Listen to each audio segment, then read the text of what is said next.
There are three things I think we need to put into consideration. Now it is assumed that every government worker is corrupt. Our children are being ridiculed in schools.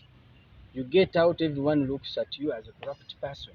There are people who have served diligently in this country and honestly. We can't all be bandwagoned into the same pool.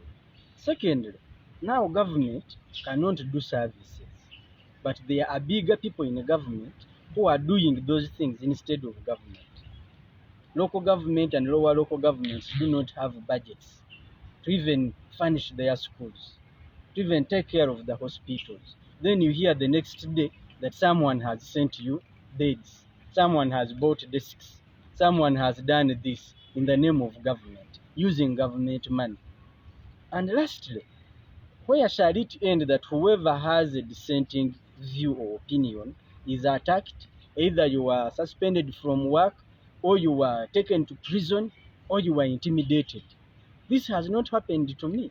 Maybe I haven't been arrested because of some sort of status I am at, because of the office I have been holding. There are people in the public who must express themselves about their government and how they are being governed. But now, if they express themselves and they are arrested, they are intimidated, I think that is not a very good discipline to entertain.